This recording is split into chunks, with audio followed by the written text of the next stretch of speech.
अस्सलाम वालेकुम। आज के लेसन में हम ऑब्जेक्ट मेन्यू में इनजेड बार कोड के ऊपर डिस्कस करेंगे। तो स्टूडेंट्स, बार कोड या फिर आपके पास क्यूआर कोड, ये जो दोनों कोड होते हैं ये बेसिकली आजकल के लिहाज से किसी भी कंपनी का कोई भी अगर प्रोडक्ट है, उस प्रोडक्ट के ऊपर अगर आप देखें तो आपको बार कोड नजर आ रहा होगा। बार कोड और क्यूआर कोड दोनों का फंक्शन सेम ही होता है, लेकिन इनको जो है तो ड्रा करना है, इनको जो है तो डिजाइन करना थोड़ा जो है तो इन दोनों में थोड़ा फर्क है। बार कोड जो होता है ये आपको कंपनी, जिस भी कंपनी का आप कोई प्रोडक्ट डिजाइन कर रहे हैं या फिर कोई भी जो तो उसके लिए आप किसी भी किस्म का कोई ग्राफिक डिजाइनिंग कर रहे हैं, तो वो आपको जो है तो वो कंपनी जो होती है वो आपको बार कोड दे देती है। 13 डिजिट्स का एक बार कोड होता है जो कंपनी आपको देती है। आप वो 13 डिजिट्स का एक बार कोड डिजाइन करके उनको दे देते हैं। इसका फायदा क्या होता है कि अगर आप देखें आजकल के लिहाज से, अगर आप कोई भी चीज़ परचेज करते हैं तो आप जब काउंटर में जाते हैं तो काउंटर में उनके पास जो होता है तो वो एक बार कोड रीडर होता है। वो डायरेक्ट जो है तो जो भी आप चीज़ लेते हैं उसके जो बार कोड होता है उसके ऊपर वो बार कोड रीडर या स्कैनर जो है उसके ऊपर रखते हैं, तो वो उसकी प्राइस उनके पास सिस्टम में आ जाती है। इसी तरह आप किसी भी जो है तो कोई एंड्रॉयड एप्लीकेशन है, कोई भी चीज़ है या कुछ भी बना हुआ है, तो उसके लिए भी इस तरह होता है कि अगर आपको कोई विजिटिंग कार्ड दे और विजिटिंग कार्ड के ऊपर जो है तो इसी तरह बार कोड या फिर आपका क्यूआर कोड अगर दिया हुआ है, तो आप उसको स्कैन करते हैं अपने मोबाइल से या किसी भी स्कैनर से आप उसे स्कैन करते हैं, तो उसकी कंप्लीट डिटेल आपको सामने आ जाती है। अगर उसकी वेबसाइट है, वो वेबसाइट सामने ओपन हो जाएगी ऑटोमेटिकली, और या फिर कोई एप्लीकेशन वो वहाँ पे ओपन हो जाएगी। तो बार कोड बेसिकली काफ़ी सारे चीज़ों के लिए यूज़ किया जाता है। बार कोड का जो हर एक डिजिट्स होता है, जो आपको 13 कोड दिए जाते हैं, 13 कोड में हर एक डिजिट्स का एक अपना मीनिंग होता है। हर एक डिजिट एक किसी न किसी कोई ना कोई उसका अपना एक कोड लैंग्वेज होती है उसकी। वो क्या होती है उसके लिए मैं एक अलग से वीडियो बनाऊंगा जिसमें मैं कंप्लीट डिटेल से आपको समझाऊंगा कि बार कोड का फंक्शन क्या होता है। आज के लेसन में मैं सिर्फ आपको यही बताऊंगा कि आप अगर कोई ग्राफिक डिजाइनिंग करते हैं, जब हम कोई पंफलेट या कोई ब्रोशर या फिर कोई भी विजिटिंग कार्ड वगैरह डिजाइन करेंगे, तो उसके साथ में बार कोड लगाना आपको बताऊंगा। लेकिन क्योंकि ये मेन्यू में आ गया बार कोड, तो अब इसको समझते हैं कि बार कोड बेसिकली है क्या और इसको कैसे आप इंसर्ट कर सकते हैं। बार कोड के लिए आप इंसर्ट बार कोड पे क्लिक करेंगे। इंसर्ट बार कोड पे क्लिक करने के बाद आप बस यहाँ पे देखें, जो नॉर्मल आप डिफॉल्ट आता है वो यहाँ पे कोडा बार आता है। अब इस पर क्लिक करके जो पाकिस्तान के लिए यूज हो रहा है वो होता है EAN13। पाकिस्तान और इंडिया के लिए ये ज्यादा यूज हो रहा है। इसके अलावा कोई भी आप यूज करते हैं सारे के सारे सेम ही होते हैं। अब ये 8 है, इसमें 8 डिजिट्स आप इंसर्ट होते हैं। ज्यादातर आप देखेंगे तो 13 डिजिट्स वाला जो होता है वापस यहाँ पे यूज होता है। अब इसमें 13 जो डिजिट्स होते हैं, 12 आप यहाँ पे ऐड करेंगे और एक ऑटोमेटिकली यहाँ पे आ जाएगा। इसके बाद भी आप यहाँ पे 2 से लेकर 5 तक और ऐड कर सकते हैं, लेकिन इसकी जरूरत नहीं होती। अब मैं यहाँ पे फॉर एग्जाम्पल कुछ ऐड करता हूँ। मैं 8 9 7 5 6 7 5 4 3 2 3। अब देखें, जो ही मैंने यहाँ पे 3 किया तो 8 जो है ये ऑटोमेटिकली यहाँ पे आ जाएगा। देखो मैं सिर्फ 3 करता हूँ, देखें 8 खुद ही यहाँ पे आ गया। अब जो लास्ट कोड होता है, ये बेसिकली इसका फंक्शन ही होता है कि जब आपको कोई भी कंपनी जो है, जब वो आपसे कोई बार कोड बनवाती है, तो वो आपको जो डिजिट्स देती है या जो कोड देती है, तो उसको चेक करने के लिए कि उसका जो लास्ट वाला डिजिट उस कंपनी ने दिया हुआ है कि वो सही मैच हो रहा है इनसे या नहीं। अगर मैच नहीं हो रहा तो मीन के उसने आपको गलत कोड दिया है। अगर मैच हो रहा है, मीन के लास्ट डिजिट जो है वो सामने आ जाएगा जो अगर उसने लिखा हुआ है, तो फिर मीन की कंपनी ने आपको सही जो है तो बार कोड दिया। तो ये लास्ट डिजिट्स इन डिजिट्स के या इन कोड के लिहाज से यहाँ पे आते हैं। अब इन कोड का हर एक डिजिट का एक अपना फायदा है, एक अपनी लैंग्वेज है, कोडिंग लैंग्वेज है। वो क्या लैंग्वेज है वो मैं आपको किसी और वीडियो में डिटेल से समझाऊंगा। अब यहाँ पे मेरे पास बार कोड इंसर्ट हो चुका है। अब मैं नेक्स्ट पे क्लिक करता हूँ। नेक्स्ट में जाने के बाद आप बस यहाँ पे ये प्रिंटर रेजोल्यूशन बता रहा है। जब इसको आप प्रिंट निकालेंगे उसकी रेजोल्यूशन कितनी होनी चाहिए, वो जो है तो DPI जो हमारे पास 300 DPI होनी चाहिए। कलर इसका जो है 100% जो आपस कलर इसका होना चाहिए। 100% कलर इसलिए होना चाहिए क्योंकि आप जब भी कोई बार कोड देखेंगे तो वो बिल्कुल ब्लैक होता है और सही 100% उसकी रेजोल्यूशन होती है। वो कैसे होते हैं वो मैं आपको आगे बताता हूँ। इसके बाद आप बस यहाँ पे जो है इसकी परसेंटेज जो है वो कैसे चेंज करेंगे मैं आपको बताऊंगा। सिर्फ आपने यहाँ पे इसको 300 देना है। बाकी जो डिफॉल्ट सेटिंग होती है बार कोड की वो यहाँ पे इन्होंने सेट की हुई है। इनमें किसी चीज़ को आपने छेड़ना नहीं है। फिर नेक्स्ट पे जाना है और यहाँ से आपने इसका फंड स्टाइल वगैरह चेंज करना है तो कर सकते हैं, लेकिन कोई ज़रूरत नहीं है चेंज करने की। ये डिफॉल्ट सेटिंग इसकी की हुई होती है। और फिनिश पे क्लिक करेंगे तो देखिए यहाँ पे बस एक बार कोड आ गया।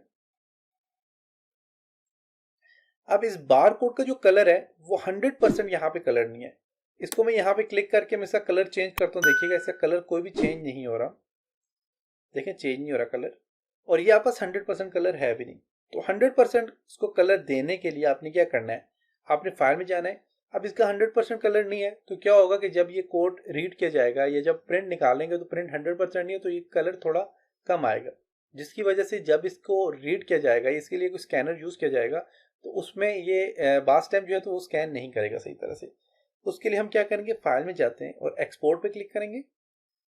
एक्सपोर्ट पे क्लिक करने के बाद आपने यहाँ पे क्या करना है, आपने यहाँ पे इसका जो फॉर्मेट है सेव एज टाइप आपने यहाँ पे सिलेक्ट करना है। सिलेक्ट करने के बाद आपने यहाँ पे CMX कोरल प्रेजेंटेशन एक्सचेंज के ऊपर आपने क्लिक करना है। यहाँ पे सिलेक्टेड ओनली पे क्लिक करके आप इसको जहाँ पे मैं डेस्कटॉप पे इसको सेव करता हूँ, आप जहाँ पे भी सेव करना चाहें कर सकते हैं, और यहाँ पे मैं इसको एक्सपोर्ट कर देता हूँ। एक्सपोर्ट हो चुका है। अब आप हमने क्या करना है, इंपोर्ट करना है इसको। अब देखिए इसको जब मैं क्लिक करता हूँ, इसको मैंने एक्सपोर्ट के, इसको मैं क्लिक करता हूँ, देखिए सारा का सारा ग्रुप में, ये अनग्रुप नहीं किया हुआ। तो मैं यहाँ से सिर्फ फाइल में जाता हूँ और दोबारा से मैं इंपोर्ट पे क्लिक करूंगा। डेस्कटॉप पे मैंने एक्सपोर्ट किया था, तो यहाँ पे देखते हैं, देखिए ये कोड मेरे पास आ गया ये वाला। इस पर मैं क्लिक करता हूँ और इसको इंपोर्ट पे क्लिक करता हूँ और इसको यहाँ से इंपोर्ट कर लेता हूँ। ओके, इंपोर्ट हो चुका है। अब इसमें और इसमें आपको फर्क नजर आ रहा होगा, इसके कलर और इसके कलर में आपको थोड़ा फर्क नजर आ रहा होगा। अब इसमें जब मैं क्लिक करता हूँ, देखें इसका हर एक पार्ट जो है यहाँ पे देखें सिलेक्ट हो रहा है, तो देख सकते हैं, तो इसकी सिलेक्शन हो रही है हर एक इसके हिस्से की। देखें अब ये वाला सारी सिलेक्ट हो गया। तो अब आपने क्या करना है कि ये सारा काम होने के बाद अब आपके पास ये रीड करेगा इस कोड को। सारा काम हो गया, करने के बाद आपने क्या करना है, क्योंकि ये इसका हर एक हिस्सा देखें अलग है, ये देखें ये अलग हो गया, ये अलग हो गया। तो आपने इसको क्या करना है, Ctrl+G प्रेस करके इसको वापस ले आता हूं मैं यहाँ पे। अब मैं सबको सिलेक्ट करता हूँ, सबको सिलेक्ट किया मैंने। सिलेक्ट करने के बाद मैंने क्या करना है कि मैं यहाँ पे क्लिक करूंगा, ये फिल कलर पे मैं क्लिक करूंगा।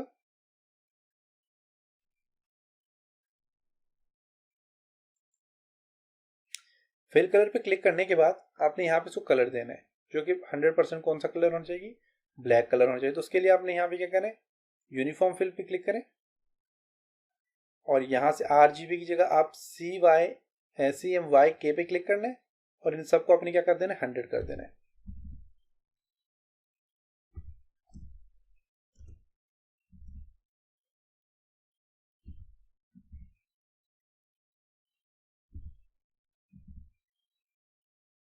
अब 100 हमने किया तो इसका कलर बिल्कुल सॉलिड आपका क्या हो गया, ब्लैक हो चुका है। और आप यहाँ से इसको ओके करेंगे तो इसका कलर आप देखें यहाँ पे क्या हो गया, चेंज हो चुका है। लेकिन आपने क्या करना है, अब देखिए यहाँ पे इसका कलर क्यों चेंज हुआ है, सारा ब्लैक इसलिए हुआ है,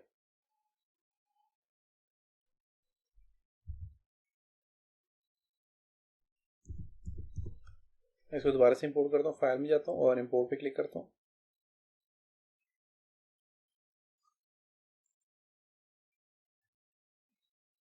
इसका कलर इसलिए ब्लैक हुआ है क्योंकि मैं यहाँ पे देखिए मैं एक रेक्टेंगल ड्रॉ करता हूँ, तो इसके पीछे एक वाइट बैकग्राउंड भी होता है। आप देखें एक मैं यहाँ से जो है सो मैं कलर यहाँ पे देता हूँ। अब मैं इसको यहाँ से सिलेक्ट करता हूँ, देखिए एक बैकग्राउंड यहाँ पे आपस वाइट बैकग्राउंड भी आ जाता है इसका, देख सकते हैं। अब हमने क्या करना है कि हमने इसको जो है सिर्फ और सिर्फ हमने क्या करना है कि हमने इस चीज को सिलेक्ट करना है, हमने वाइट बैकग्राउंड को सिलेक्ट नहीं करना। इसको मैंने सिलेक्ट किया, पीछे से जो वाइट बैकग्राउंड है उसको मैंने सिलेक्ट नहीं किया। अब मैं यहाँ पे क्लिक करता हूँ और यहाँ पे जाके इसको सिलेक्ट किया और इसको मैं 100 कर लेता हूँ। सबको मैं क्या करूँगा, 100 कर लूँगा।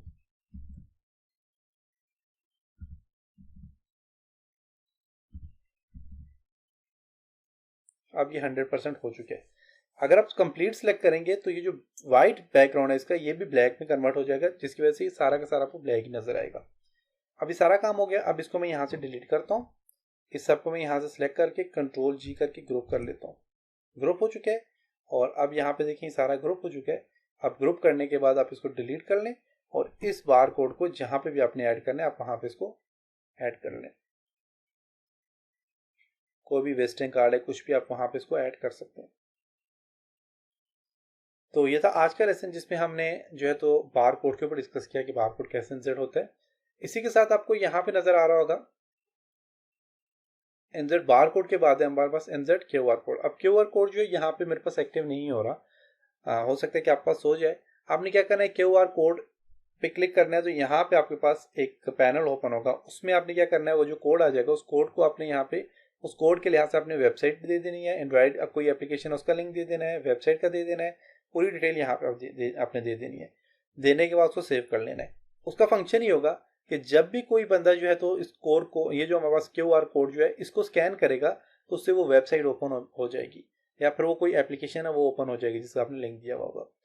तो क्यूआर कोड जो है तो कोरलड्रॉ में सही काम नहीं करता। इसके लिए अलग से काफ़ी सारी एप्लीकेशंस, काफ़ी सारी ऑनलाइन वेबसाइट्स हैं। इसके अलावा जो है तो इसके सॉफ्टवेयर मार्केट में अवेलेबल है जिनकी मदद से ये क्यूआर कोड काम करता है।